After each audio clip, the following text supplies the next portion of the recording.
What does the future of industrial hygiene look like?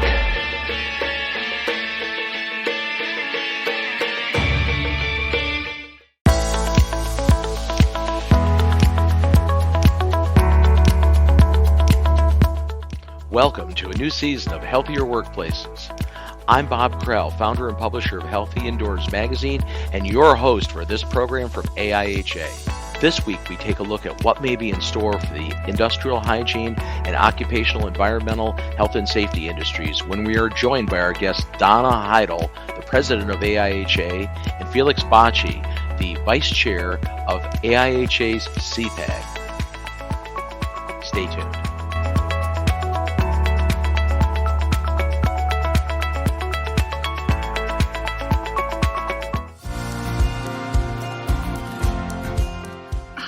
I'm Paula Stephen, and this is my husband, Sean Hewitt. There we are. Yes, that's our little logo, shown smaller than the large corporations, but it's there right next to the Workplace Health Without Borders logo.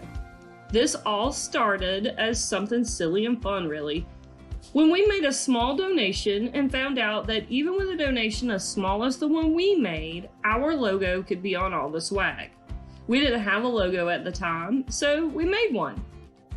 You've probably wondered about industrial hygienists at Half-Draft Acres, as you saw us flashed on all the screens at both face-to-face conferences and virtual ones.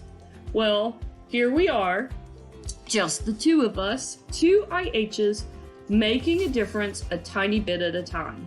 Industrial hygiene is close to our hearts. We both have a proud history of reducing injuries by ensuring workplace exposure levels aren't exceeded.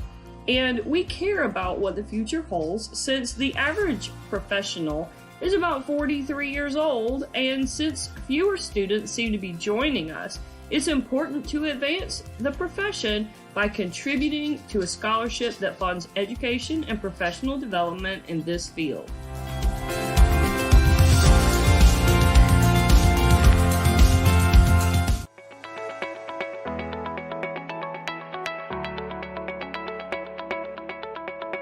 Welcome, Donna and Felix. Thanks for joining us here on the actual first episode of the Healthier Workplaces show for 2023. Great to see you both. Thank you. Thank you. So here we are. We're in 2023. It's been a tumultuous 3 years or so with the pandemic. Obviously, you know, in the industry, there's been a lot of change, a lot of disruption. In some of the things you've seen in the last few years, do you see any new topics or hot topics in industrial hygiene, occupational environmental health and safety coming up now as a result of what we've just been through? And I'll pass that out to Donna first, and then we'll let Felix comment on it too. Certainly. I think the one that's most compelling to me, and the one that is in front of virtually everybody, is the design and operation of our HVAC systems. And most HVAC systems are aligned with pre-pandemic indoor air quality standards and supported by sensors such as carbon dioxide. But the current standards for building ventilation are not to control infectious aerosols, except in hospital environments or healthcare environments. So, Felix, thoughts on that? What are you seeing? Has happened over the last 3 years that may be impacting the industry moving forward here in 23. Right. No, I definitely think it goes without saying that worker well-being has been a priority, and I think it's an emerging priority for industry, for companies, regardless of if we're talking industry, consultants, or government workers. And a lot of that can be tied to the Great Resignation, a lot of people reprioritizing what they use to drive their decisions from where they work to the products they buy. So I think with that, that has an impact on our field as it emerges within the industry. Then we have to figure out where our place is within worker well-being, mental stress, worker health overall, and how that kind of contributes to the overarching organization and total worker health. Do you think a lot of what you're seeing and what you anticipate going forward in 23 has been driven by this pandemic? I mean, has that been a major factor in what you see going forward in the industry? I know, Donna, you mentioned the HVAC standards don't really, again, they're for ventilation and not necessarily for protecting people from inhaling respirable infectious agents. And Felix, you mentioned similar thoughts in that we weren't maybe properly aligned for that in the beginning. So what do you think going forward with that?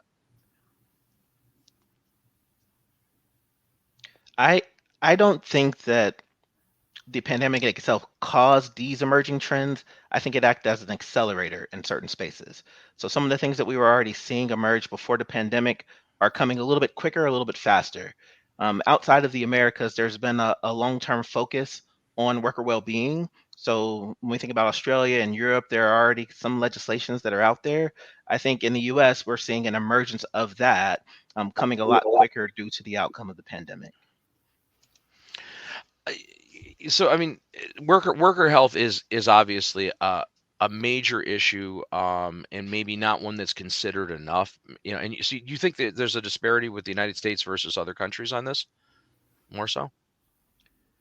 I think when we think about mental health, right? So let's distinguish the difference between worker health, which is occupational health, which we've done for years and years, and then that focus on the psychosocial aspect. So I think the emerging aspect is the psychosocial focus and what can we do from an administrative perspective, from a design perspective, to put our workers in the best position to not have any additional unneeded stress when possible, whether that's focusing on shifts, and the types of shifts we're working, as well as all the other programs that they have, including employee assistance programs, just ways we can really focus on the overarching health of our employees outside of just the traditional occupational health things that we've focused on in the past. Yeah, and that makes total sense, because obviously a worker's mental well-being is going to absolutely affect their productivity at work, and it's the bottom line for the employer one way or the other. So, Donna, you seem like you're in agreement. Thoughts on that, or? Right. I think Felix is right on the money with this, and it aligns with our grand challenges at AIHA and the future of work. So, for instance, remote workers and the effect on emotional health and well-being. And I think that the pandemic really demonstrated to us the need for industrial hygiene professionals, for OEHS professionals, to pay attention to that. How do we apply our risk and exposure assessment skills to things like heat stress, to gig workers, to the protection of vulnerable workers? And so these are really interesting topics that I think have come to the forefront as a result of the pandemic. So, I mean, obviously, one of the content priorities with AIHA is the total worker health. I mean, I know that's heavily on the radar here. But for the profession as a whole, then this is an issue really it goes beyond AIHA, right? Beyond your organization. This is something that the OEHS professionals globally need to be concerned with this stuff, right? No, I agree. Absolutely. So this is what we need to understand is what our contributions can be to help with those topics, but also then how to work with other organizations so that we can collaborate and we can build a much more solid team for this. Excellent. I know, Felix, as the co-chair of CPAG, that's one of the things that you deal with at AIHA, right? With that group, is coming up with those priorities and what the focus points are going to be for AIHA, correct? Yes, definitely. One of our large tenets is to go out, do environmental scanning, look at the trends that are happening in industry, right, the economic environment, and then identify how those trends impact the OEHS profession. And if we can identify where those trends are and where there's if we can identify where those emerging trends are, then we can really guide content development in a manner to help protect and prepare OEHS professionals for the future.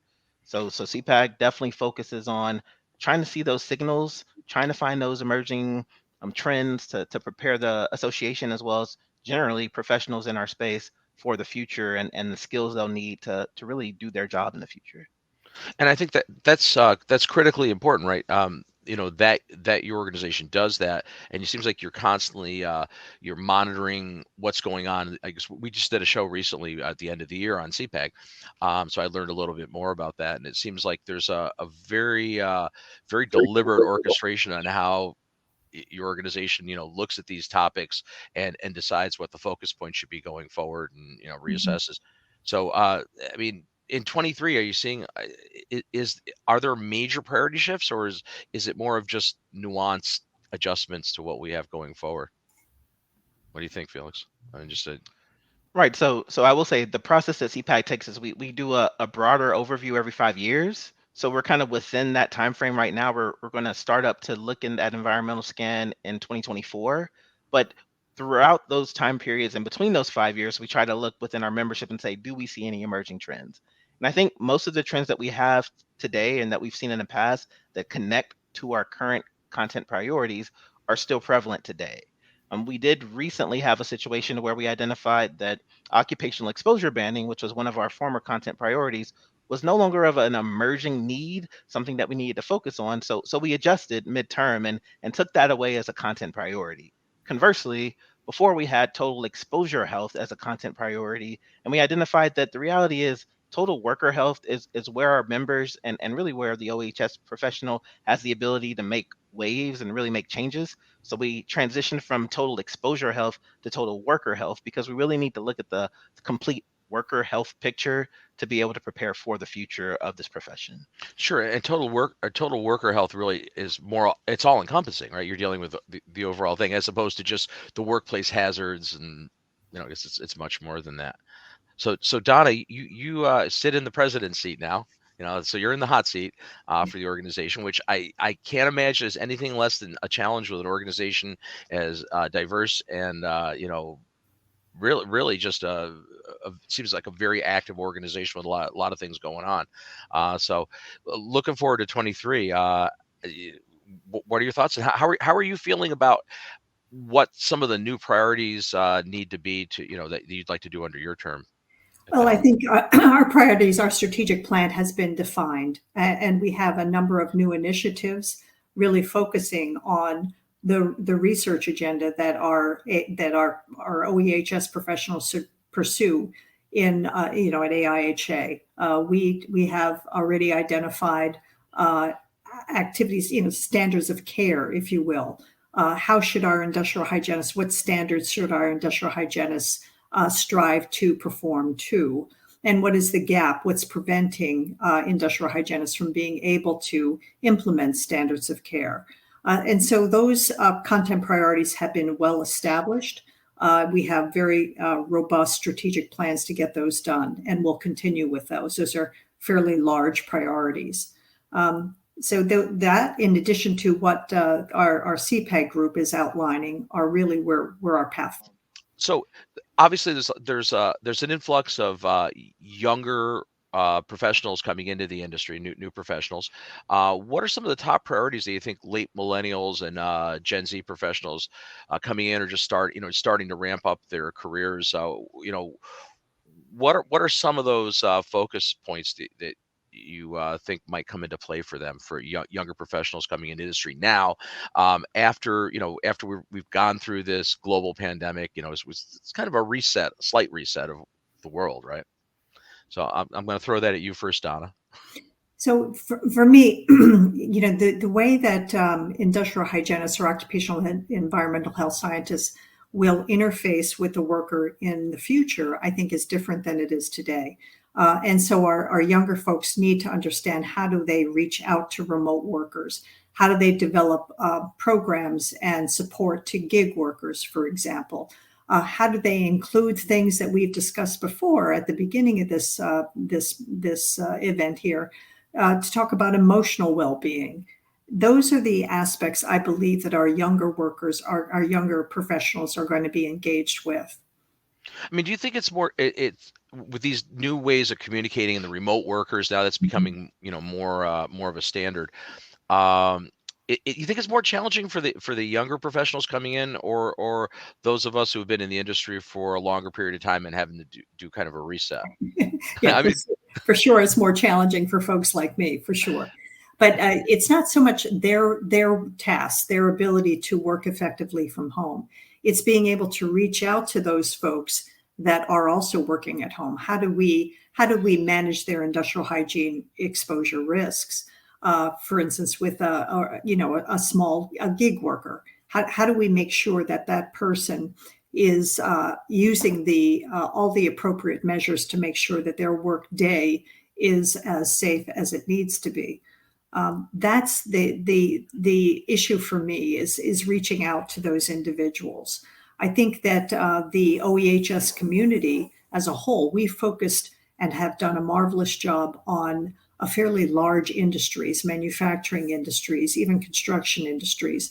I don't know how effectively we've been able to reach out to small businesses, to folks that are gig workers, people in agriculture. For instance, the risk to these workers from heat stress as we go through climate change is going to be increased as a result of their need to be out in that kind of an environment. And what kind of tools does the industrial hygienist, the OEHS professionals provide to help them manage their individual exposures? I think to me that's a very significant challenge for our younger industrial hygiene or occupational environmental health science professionals. But I mean, overall, that's a big challenge anyway, right? The small business, larger industry, big corporations tend to have in-house fairly substantial, OEHS programs. I mean, they have professionals in place, or they at least they contract out to, outside firms to do that. But smaller businesses, that's it, the cost burden on doing that. I mean, it's challenging. And it seems like more employees, at least in this country, work for small business than large companies. So the bulk of our workforce probably is employed in what would be considered a small business, right? So how do we adapt to get these type of total worker health practices in play for somebody that's not a Fortune 100 company? Right. I think we need to take advantage too of the internet. Take advantage of being able to develop educational sessions, or even sensor technologies that tell me as a person who works outdoors that my heat stress, that I'm at risk for heat stress, and that it's time to rest and hydrate, things like that. And how do the OEHS professionals help develop that technology and then deploy it? We'll be back after this.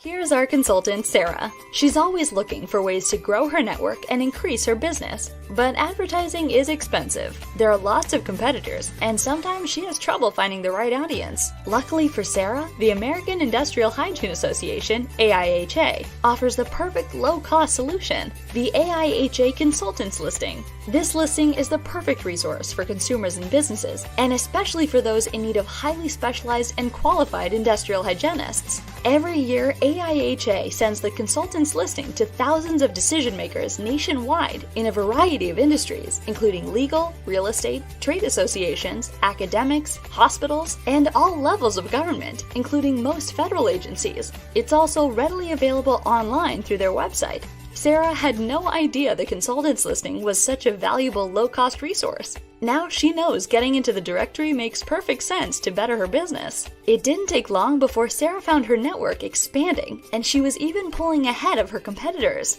The AIHA Consultants Listing, your link to building a larger network.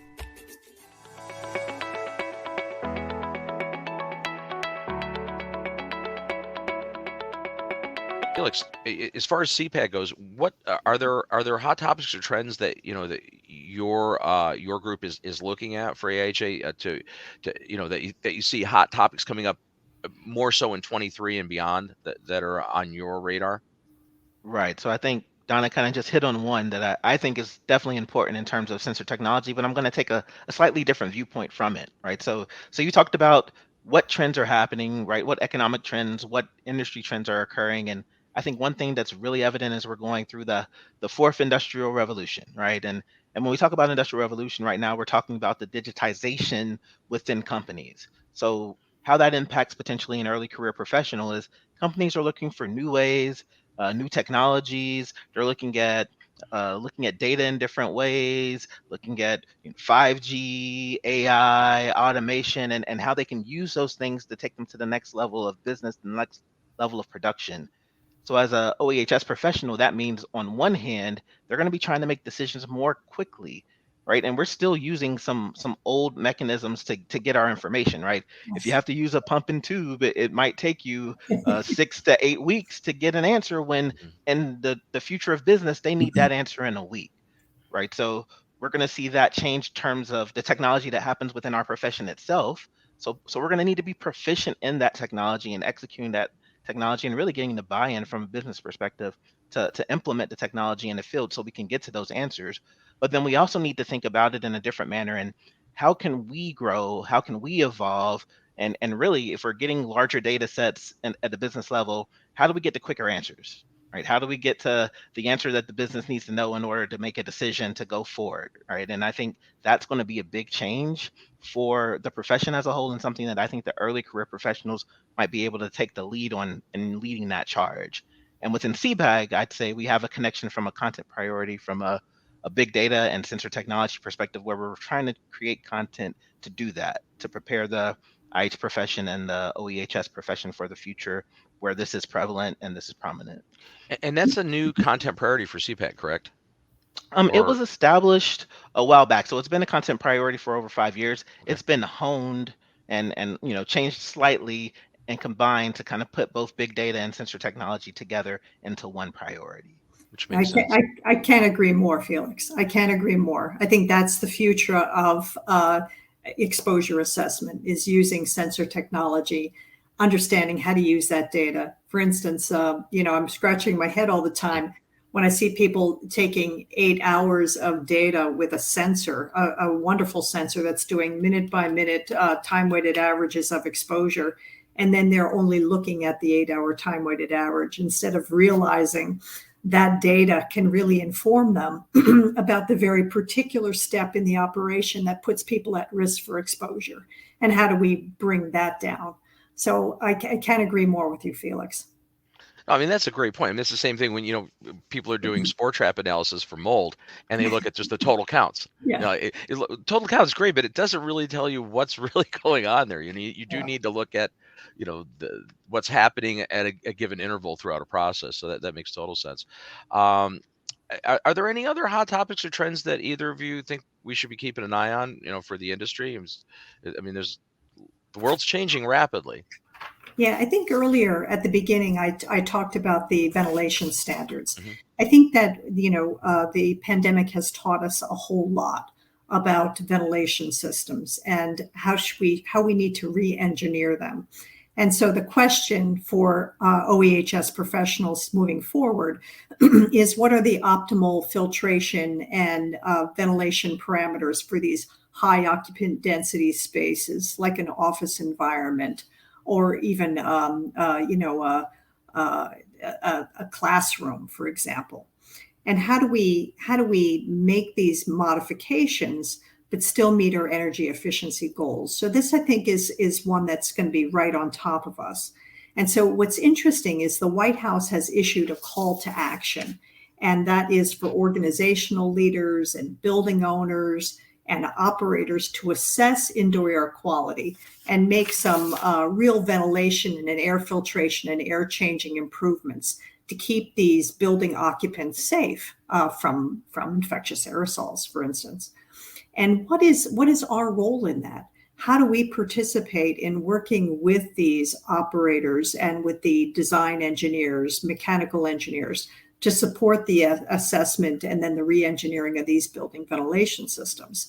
And I think that that's one, in my humble opinion, that the OEHS community really is going to be rolling up their sleeves and collaborating to develop some new ventilation standards, working on partnering with ventilation system engineers. And that makes a lot of sense. One of the things that I saw happen, throughout the pandemic was Mhm. the much intensified use of portable air cleaners, especially in Yes. classrooms and schools, which, and people conflate the term air changes and air cycles, and Yeah. and that's been me as an IAQ professional. I've always, it's like if you're doing air cycles, that's great from a filtration standpoint. But if you're just doing media filters that are taking particulate out of the air, you're Yeah. not dealing with gaseous contaminants in the Yeah. space, right? Unless you have some sort of sorbent technology there. And my concern is that that people may, the general public may think that these air cleaners are a substitute for having actual ventilation air changes in a space, and they're really not. Mhm. Right? That's something I think that, as a professionals, OEHS professionals, it's important to be able to communicate that, right? Because I Yeah. think maybe a lot of the clients and the constituents that your your members deal with, or anybody in the industry, members or not members of AIHA, deal with, they're going to have an informed yet slightly misinformed public that they're dealing with.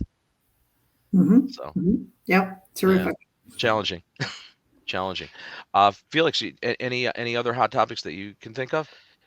So I can't say it's necessarily an emerging trend itself, but kind of going back to what Donna said earlier, she hit on emotional intelligence. And I don't think this is a new trend, but a lot of the other trends we see hark back to a need for a higher level of emotional intelligence. And I think there's been a focus, I think, over the past 5 to 7 years within AIHA specifically on thinking about the non-technical skills, the skills that we don't get in our classroom or our EHS programs within the collegiate ranks. But we really need to highlight those non-technical skills. And I think early career professionals got to figure out a way to upskill in that space, because as we think about gig workers, as we think about changing work environments, serving the changing workforce, multiple generations, we have to figure out the way to communicate with all of those generations. We have to figure out a way to communicate with the higher levels of our businesses to the lower levels and the people working on the floor. And a lot of that comes from those non-technical skills. Understanding how to present, how to present the same information in different ways to different folks. So I think that's going to become a heightened priority. It's not an emerging trend itself, but the prioritization of those non-technical skills will just keep rising, I think, in the next few years as we get more complexity in how we're dealing with some of these emerging trends we talked about today. Well, last year we did a couple of episodes on the program about emotional intelligence and some of the communication skills. And I think that's something that at least traditionally technical people, right, professionals in this industry, um, are are very well skilled at the technical aspects of their jobs, doing, performing the tasks, doing the assessments, using, equipment in the field and stuff. But those soft skills, those people communication skills, being able to actually interface with the clients or the people that they're working for, and being able to, you know, uh, just share information and communicate. Coming up, just throwing data at people doesn't solve anything, right? You have to be able to effectively engage them and speak with them. So yeah, I see that as being a really big thing going forward. So I'm going to reset a shot here just to get me on top. Okay, that's the way we were to begin with. Trying to get it back to the original set. Earlier, Donna, you touched slightly on climate change. It's just, talking about some of the temperature changes for work. Agricultural settings and workers out there, but climate change is a reality, and it's something that's going to affect every aspect of business, right? And every aspect of, if you're talking total worker health, I mean, that's a Mhm. major point. Uh, What type of, like, how do you see this going forward, and how does this come into play with some of the priorities for AIHA going forward? Because obviously this is a pretty Yeah. serious issue. So I'm fairly passionate about this myself, and as a result, we started up a working group this year, climate change working group, and they're focusing on heat stress. They're doing some research. They're trying to identify the appropriate sensor technologies that can be used that incorporate the WBGT, and then also to be able to develop communication mechanisms to the at-risk workers. A lot of the people that are at risk for heat stress don't have an OEHS professional looking over their shoulder. They're out, they're gig workers, they're agriculture workers, they might be construction workers or installing roads. And those are the people that we need to protect from heat stress. And so that to me, I think is one of our priorities, and certainly something that we're collaborating with a number of different organizations to come up with the right, path forward for this. Do you see, as far as the OEH as professionals, and that whole, just collectively the whole industry and that side of it, how does those collective professions play into dealing with things like climate change or sustainability. That we're sealed on a little bubble, a rock flying around in space. We have X number of resources. I think people forget that sometimes. We're not going to get more of anything. We have what we have here on this rock, and we have to find better ways to manage and use. And it is from the OEHS perspective, is how does that play into maybe an evolution of the profession to address those things? We have to figure out how to reach those folks at risk. And it's, as I mentioned, it's not just simply creating content for me. We have to create content for the people at risk, and content that can be quickly and easily reviewed, content that is in their language, that they need to have it in their language. And that's what I think is our step forward is. Mm-hmm. But that's challenging, right? Because again, on the larger, Fortune 500 companies, just, and I don't want to just single them out, but they're companies that have these programs in place and they have time slots for training where they do this. But when you get into small business, not so much. I mean, other than trying to check some boxes for OSHA, most people in small business don't really. I think a lot of them are just not cognizant of what they should be doing. It's not necessarily that they're evil employers or anything, but they just don't know. And so how do we get that out to them? How do we reach them? We need to get, first of all, educating students, children, even high school students, college students, for sure, getting them to understand about the risk associated with heat stress. And there could be other things related to climate change, like wildfire, smoke, inhalation, et cetera. So understanding that, and then also getting it directly to the worker themselves. So I don't have to navigate through all kinds of hitches to get to somebody. What's the media? What's the way that we get information out to people? First of all, thank you, Felix. It was wonderful to collaborate with you on this topic, and I appreciate all of your support as well, Bob, on this. The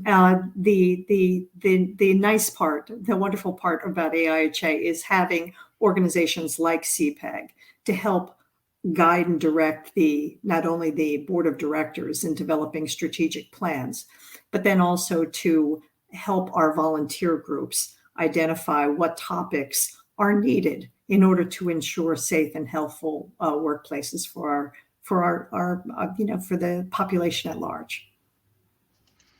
Felix? I definitely would like to thank both of you. I think these are important topics, right? Especially when we talk about the future of the profession and where we need to go. I think when I think about emerging topics, emerging trends, I'm definitely happy I get to participate via CPAG to be a contributor to the work and efforts that AIHA puts forth to try to prepare the profession for the future. I might just say that it's going to be a collective effort, right? So it's not just CPAC. We have a lot of things going on across the association that try to address this. Donna mentioned grand challenges earlier. We have a lot of work that we've identified that needs to be done. I think it's just getting the base together, all the members, the people that aren't members, the people in the profession together, and pushing towards where we think we need to go in order to prepare our people for the future, right? So, I mean, that might be generating content, that may be generating professional development courses, that also may mean creating new technologies and really promoting those new technologies and implementing those new technologies in spaces as well. So I'm excited for the future, and I know things are going to change and I'm just ready for that change to take place. And I'm glad that we have a couple of different groups working within AIHA to try to push us in the right direction. Yeah, well, change is scary, no question about it. But I mean, that's evolution, right? We have to continually change and evolve to meet the current challenges. So, Donna and Felix, thank you so very much for joining us on our first episode of the new year, 2023, on healthier workplaces. So we'll be back again in 2 weeks with another broadcast. Until that time, I'm Bob Krell, founder and publisher of Healthy Indoors Magazine. Thanks so very much for joining us, and stay healthy and safe. Thank you. Thanks, Bob.